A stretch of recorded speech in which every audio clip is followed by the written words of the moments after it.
If I say to you Haldeman, Ehrlichman, and Dean, and you know exactly what I'm talking about, then you're of my generation and of Generation 2 that witnessed and watched with great interest and curiosity and concern for our country the whole escapade of Watergate. And joining us today is a gentleman who was right in the middle of it, former White House counsel to President Nixon, who has written best-selling books since then, too, including Blind Ambition. His newest one is by John W. Dean, is The Nixon Defense, What He Knew and When He Knew It. And honored to have you with us here today, John. Thank you for being with us. Thank you, Ben. You must be over 47. I'm 61 today. Okay. Well, the cusp is 47 today. Well, I was in college, and in fact, I was on the air at my first radio job on the day the news broke that Richard Nixon would resign. Really? So I'm very much ensconced in all of this as well. In fact, it must be a quick 40 years, isn't it? Yes, it is. It must be is it somewhat amusing to you to see Watergate, the name, be a root word now for any other scandal, whether it's Travelgate or even Deflategate? Well, the suffix "gate" was done by one of his speechwriters, Bill Sapphire, started doing it. He really did it to sort of diminish the impact of Watergate.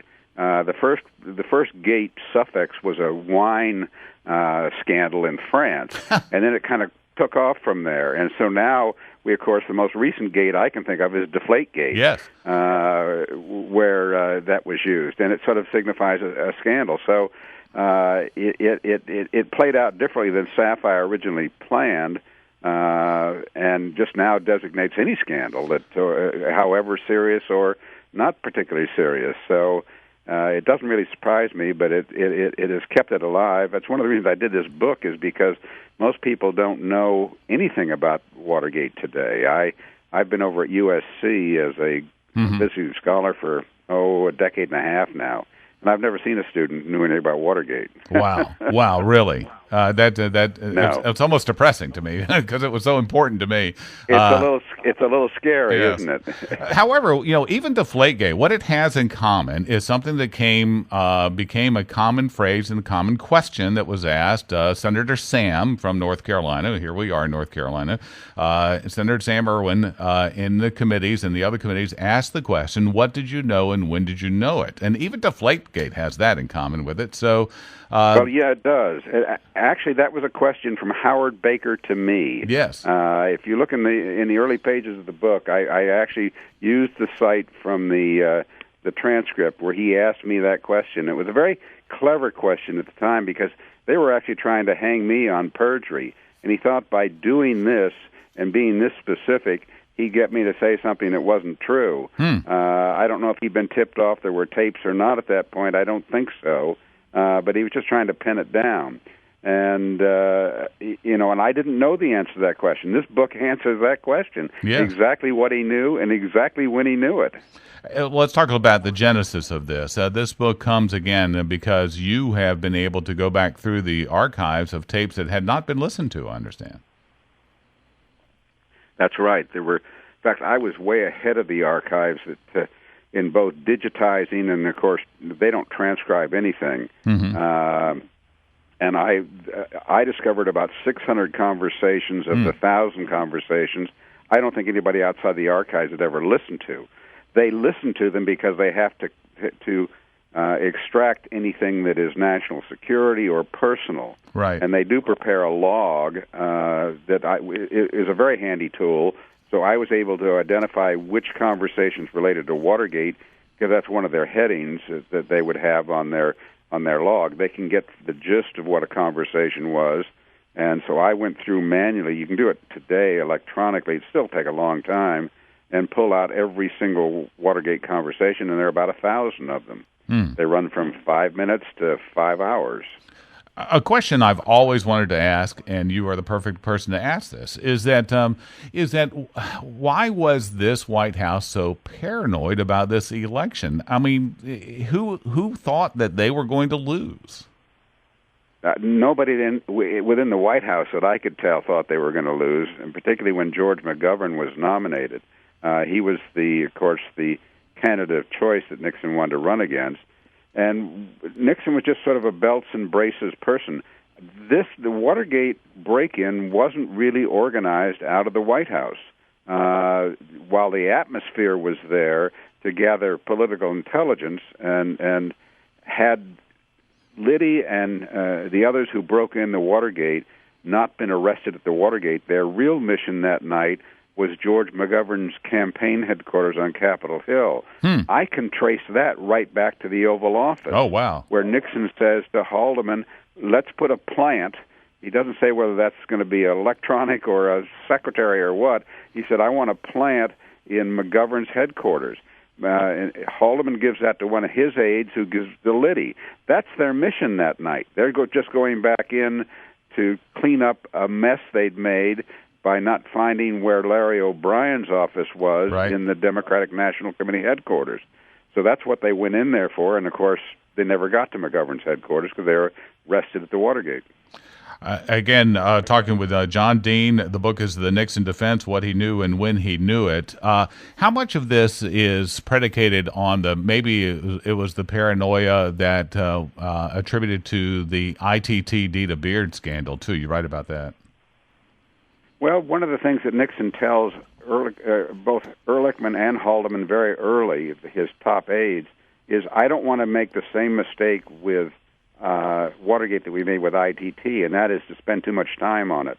So he doesn't want his aides focusing on this, and that's a mistake. There was really no scandal with ITT, which was allegedly that the Republicans had received $100,000 to settle an antitrust case at the Department of Justice in exchange for campaign money for San Diego during the convention. Yeah, the convention would be there. It never happened. Yeah. It never happened. It just never happened. But the Democrats made a great issue out of it, and Nixon was very flustered by it. So that's why all that time was wasted on ITT. So it's just the reverse, where he should have been spending attention, which was on Watergate. He spends none. Now, until it gets too late. I think it's later in the book you write about President Nixon. Actually, he's going back and listening to some of the tapes, which is he listens to my conversations. He comes up with a defense that he knew nothing about the cover-up until I told him on March 21st. Mm-hmm. And I have about 8 conversations with him before that. He doesn't bring me in until very late. And I start telling him, well, that is... I don't get as blunt as I did on March 21st. I do give him lots of hints, and I just assume he knows about the cover-up. In fact, he did know about the cover-up, but the way he's playing me is that this is kind of all new information to him. And so that's why he listens to those. Up to March 21st, he listens to my conversations with him to see if that defense will work, and he decides he can do it. But isn't the irony is that there's a tape of him listening to the tapes? Yes, there is a tape. It's an 8-hour conversation of him listening to him listening to tapes. It's quite a remarkable conversation. So part of it he does with earphones, but the early part he doesn't have earphones. Right. Well, it's all very surreal to me. I mean, to go back and read these things, I can't imagine what it would have been for you as a White House counsel, as one who was embroiled in all this, who served time over this.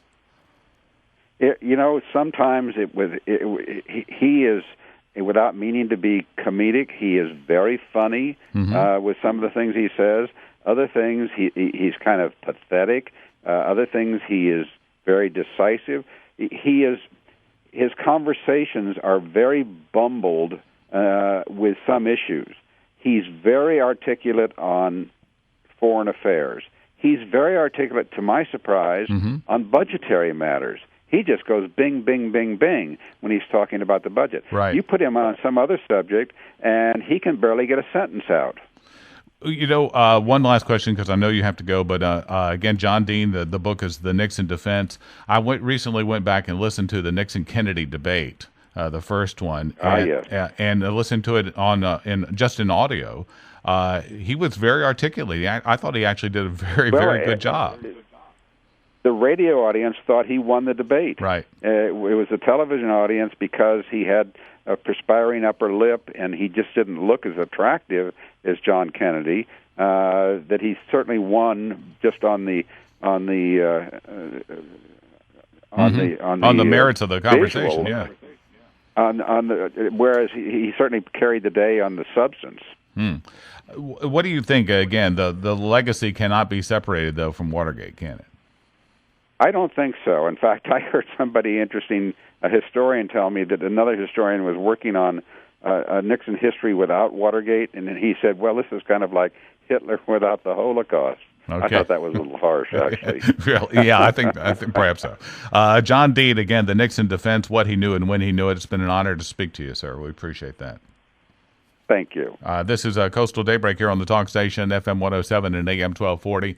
And this is, just a momentous book. It's really monumental. I mean, when you look at it, if you are the Watergate aficionado, probably isn't the right word. But if you want to see details of history and how it is in its rawest form, the conversations that go on between people that are impacting your world is really quite remarkable. It's really quite remarkable. Again, 600 hours of tapes, not all of it's in here, but it's 600 conversations, I guess, and some of them go on for hours. But it's a remarkable book. Again, it's John Dean, The Nixon Defense, and as he outlines, there really was no defense. He kept grasping at straws trying to find a defense.